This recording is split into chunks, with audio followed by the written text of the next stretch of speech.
You've been an underdog in your relationships. If you've been an underdog in the weight room, if you've been an underdog in life, if you've been an underdog financially, I'm talking to that person who grew up without a father. I'm talking to that person who grew up without a mother. I'm talking to that person who didn't grow up with handouts. I'm talking to that person who maybe if you did grow up with a little bit of handouts, but maybe you were misunderstood and you were overlooked and you were undervalued and you were mishandled and misguided. You got a dream to buy a house. You got a dream for better relationships. You got a dream to win a fight. You got a dream to get your family out of the hood. You got a dream to lose weight. I mean, whatever that dream is, whatever you have, that goal, that improbable feat, once you get it set, once you smell that, once you get a feel for it, taste of it, and the underdog is an individual who refuses to live in the dark. They refuse to remain in obscurity. They refuse to live in stress and overwhelm and anxiety. There's somebody who is tired. Like when you come to the end of yourself, you got to get tired. Like you have to get tired. Something inside of you that says snap. You got to get tired of being broke. When you get tired of being coined the loser, being coined not enough, being overlooked and undervalued and underpaid, you got to get tired of that. When you get tired, that's when you win. The underdog is a person that comes out on the playing field and says, okay, I've been in this place of pain my whole life. I've gone without for so long. This is the day you make up in your mind where I will take the throne. I'm talking to that person that is acquainted with pain. I'm talking to that person that knows what it's like to come from nothing. And so you literally have nothing to lose. And the only thing that's in your hand is a dream. The only thing that's in your head is I have what it takes to get to the top of that hill. Because I am not the wolf on the hill. I am the wolf climbing the hill. I have nothing to lose. Counted out, overlooked, undervalued, misguided, betrayed. Somebody who has been really dishonored, disrespected, somebody who has lost everything. People stop believing it. It's a very desperate person. They're climbing a hill. They're trying to achieve a dream. And when you are desperate, you are very dangerous. And a dangerous man or woman is somebody who is a disruptor. They don't play by the rules. They are coming for blood.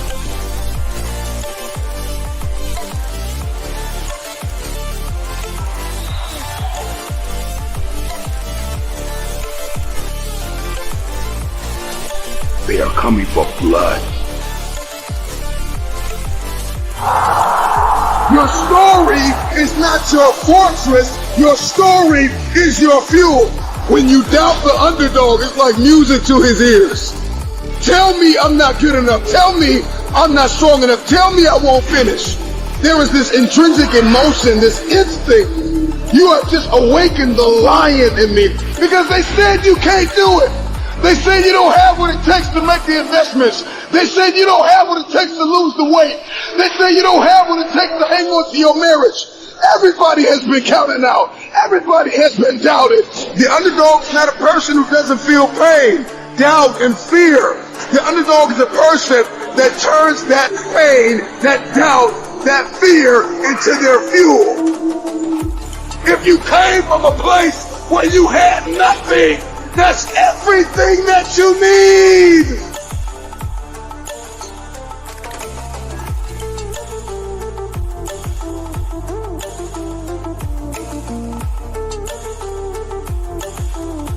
Everybody wants a piece of the pie. Okay? Everybody wants a piece of the pie. In any facet of life, in every arena you walk in, there's pie. And the thing is that pie doesn't get any bigger. The pie never gets any bigger. It's the disciplined, desperate, dangerous mentality of an individual that says, I'm going to push whoever I got to push out of my way to get my piece of the pie. Those are the people that get the pie. Because the pie doesn't get any bigger and the pie does not pursue you. You have to go after it. So whatever it is that you're going after, whatever it is you feel as though you've been destined to do, are you willing to push whoever, whatever out of your way to get your piece of the pie? So if you're listening to me right now and there's anything in your life that is defeating you, if there's anything in your life that seems like an improbable feat, you got to smell blood. Once you get that scent like a hound dog, you get that scent, you see what is possible, you see what you are capable of. In the face of adversity, in the face of challenges, in the face of everybody that says you are not enough, you're not tall enough, you're not big enough, you're not wide enough, you're not fast enough, it's in that very moment that the dreams got to get bigger than the disappointment, than the fear, than the anxiety, than the stress, than the overwhelm. It's got to get bigger, the dream. Once that dream gets bigger and you get a scent for that dream, you start to smell that dream. There's nothing on planet Earth that can stop you. You become armed and dangerous. You are the most dangerous individual on planet Earth. And so an underdog is just somebody who refused to live in the setback. It is a person who rebels against your reality. Your reality of me is that I'm not enough. Your reality of me is that I'm not qualified. Your reality of me is that I'm not quick enough. I'm not fast enough. I'm not tall enough. I'm not linear enough.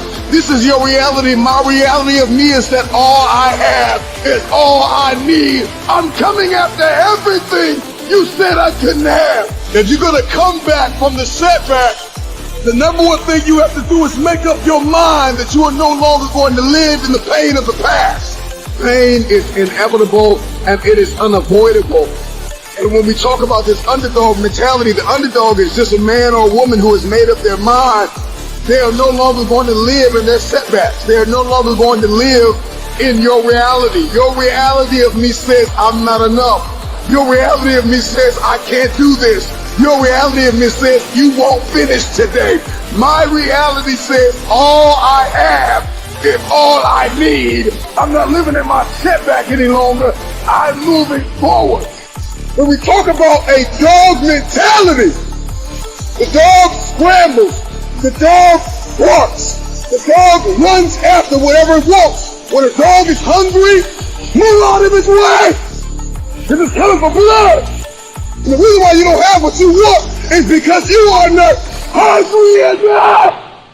You are going to have to push.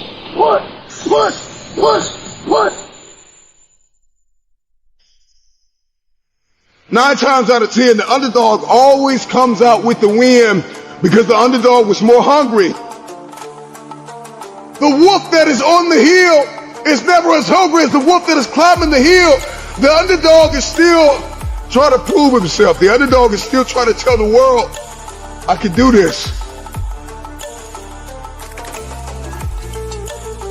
And the underdog is an individual who refuses to live in the dark. How dare you? How dare you give up?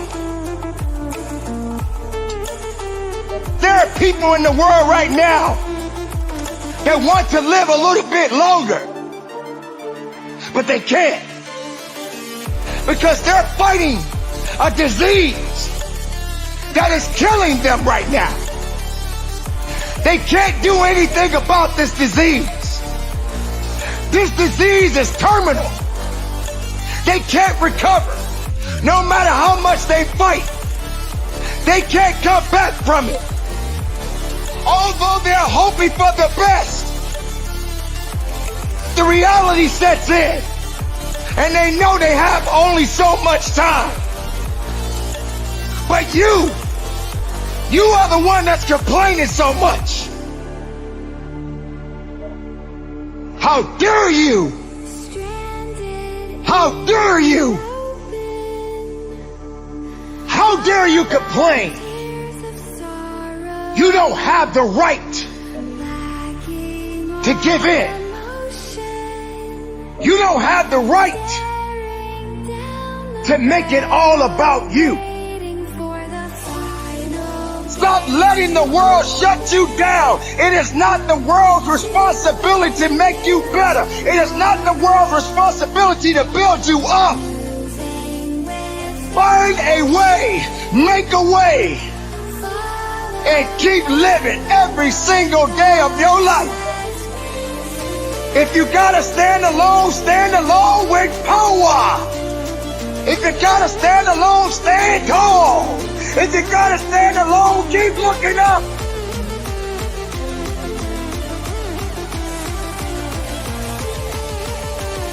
So many people in this world are fighting many battles that are tough, that are not forgiving, that makes them feel hopelessness. How dare you give up?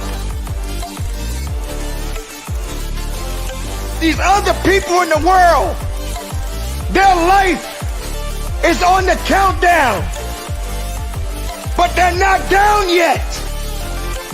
They're still hoping for the best. They're still believing that maybe there's a chance. And they haven't given up yet. But they're still fighting. I want you to understand that you are not the only one that is going through a struggle. You are not the only one that's alone. You are not the only one that is hurting. You are not the only one. Maybe you're that person that's not fighting cancer. Maybe you're that person that's not homeless. Maybe you're that person that doesn't have nothing else left to give because they have nothing at all to give back. They've given everything they thought they had. And now they feel their life is over. But I'm here to let you know that you are not over. You just gotta get over. And you gotta keep going. You gotta keep believing in something. And stop believing in the things that are not gonna make you more than what you are. How much do you care about your day? How much do you care about your life? How much do you care about your success? How much do you care about living your life? Or do you care so much about people that don't care about you? You don't have that right. How dare you fall back? How dare you say you're done? How dare you say it's over?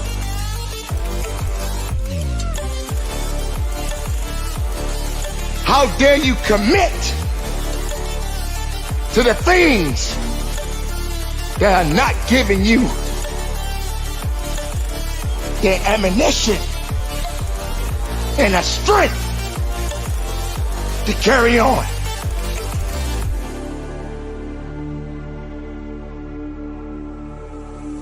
Maybe your job, all the work and the hours you're putting in may be too hard right now. You don't feel appreciated. But I'm here to let you know that person that you serve, that was the same person that lost a loved one in their lives. They lost their child. Their baby girl passed away. But yet they came to your place of business and you're giving them bad service and you don't even know their pain. How dare you? How dare you? How dare you? How dare you? How dare you?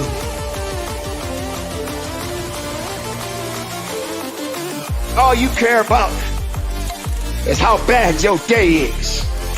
All you care about is what you don't have. All you care about is what you lost. What did you lose? You lost your car. Anything that's materialistic can be replaced. But when your life is over, it will not come back. Humble yourself and recognize your life ain't so bad, because that other person that we're talking about, they're fighting that cancer. That other person that we're talking about, they are homeless. That other person that we're talking about, they don't have a family to go home to. So why can't you understand the significance of life? You don't get a pass. You don't get a pass to keep making the same mistakes over and over. You don't get a pass of feeling sorry for yourself. You don't get a pass to saying it's okay. At least I tried. You ain't got time to try. You need to start living your life every single day and be blessed and be thankful and be strong and walk with power and walk with faith. This is it. This is the time to recognize your potential, your truth. Everything about you is beautiful.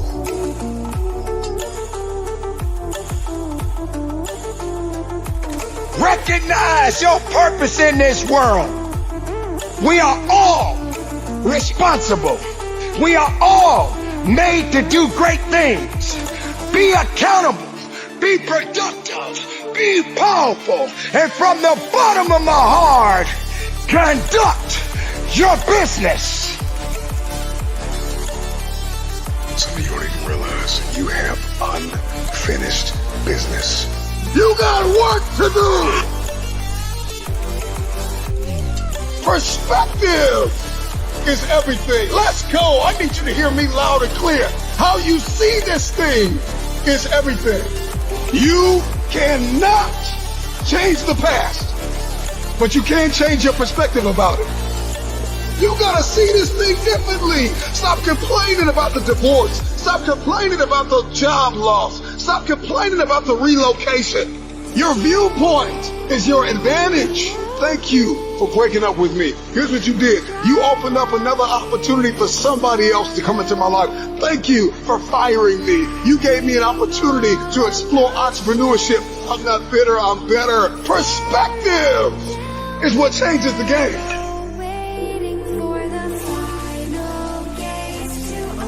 Everybody wants increase and abundance and lifestyle change and new zip codes and new area codes, but you only read once a week and you only work out once or twice a month. And so the reason why you don't have what it is that you see, the reason why what's in your head is not in your hands, it's not your reality, it's because your perspective opposes your potential. You don't have it because you don't see the value in it.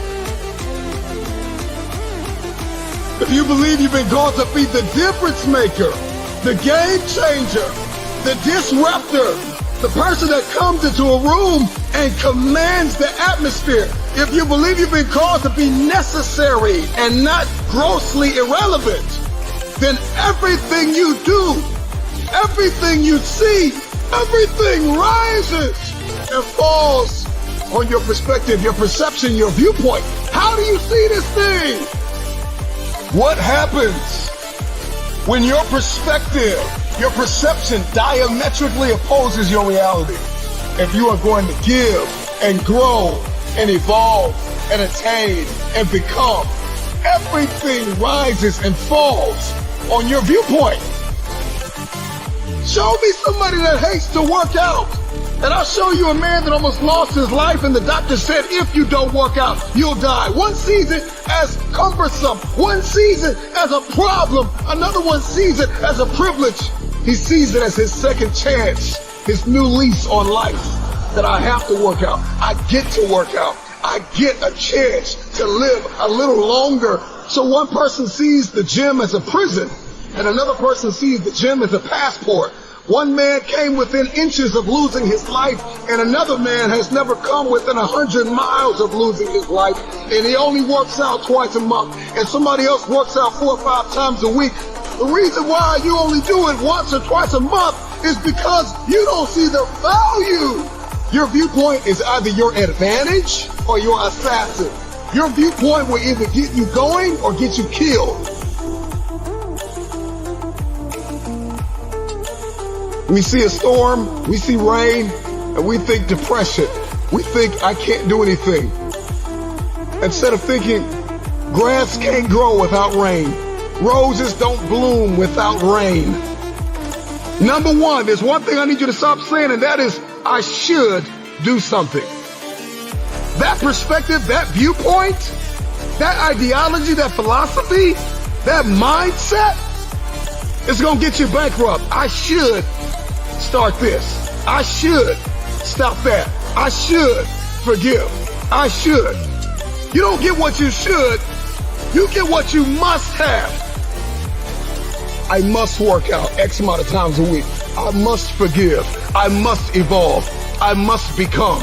I must retain. I must grow. I must live. I must evolve. I must go to the next level. I must live in this type of house. I must drive this type of car.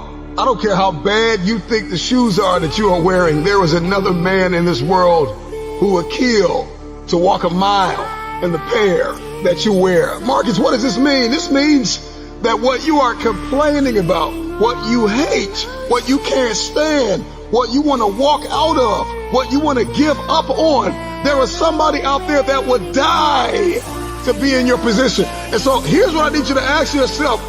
Is this problem an issue or is it an opportunity?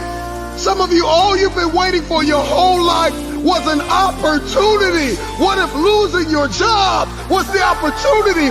What if the divorce is an opportunity? What if the bankruptcy is an opportunity? What if the one you love was an opportunity for you to reconnect with somebody and forgive them? I need you to see the bigger picture. I need you to have a little gratitude.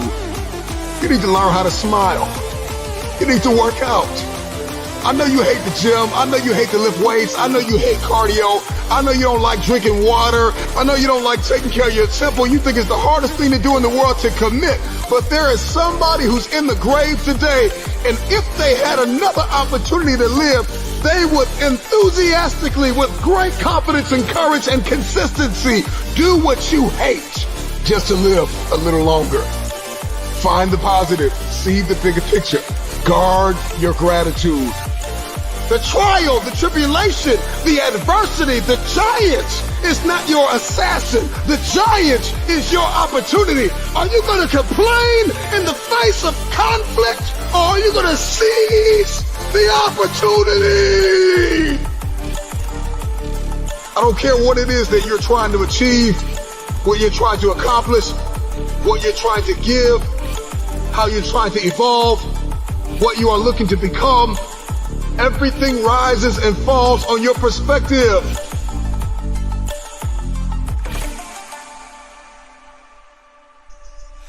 Stop complaining about the jealousy and the envy and the backbiting and the person that gave up on you and the person that wasn't present and the person that lied to you and the person that attempted to manipulate and control. I'm not weary, I'm wiser. I'm not toxic, I'm triumphant. I see this thing differently.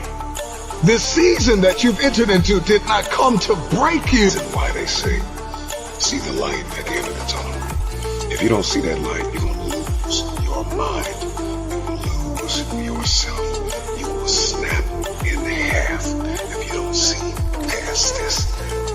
The challenge for many of us is that we got to see past our present pain and into the fruitfulness of the future. The right perspective makes the impossible possible. Not change the past, but you can always change your perspective. No problem can be solved from the same level of consciousness that created it. The severity of your problems is a matter of perspective. You change your perspective, and most of them become insignificant. Some of them will no longer exist as problems, but opportunities. The right perspective is the instrument you need, the tool you need. It's a discipline, it's an advantage. If you change the way you look at things, then the things that you see will change. Knowledge, a speech, a motivational moment will not sustain you unless you put it into perspective. How will you see the rest of your day?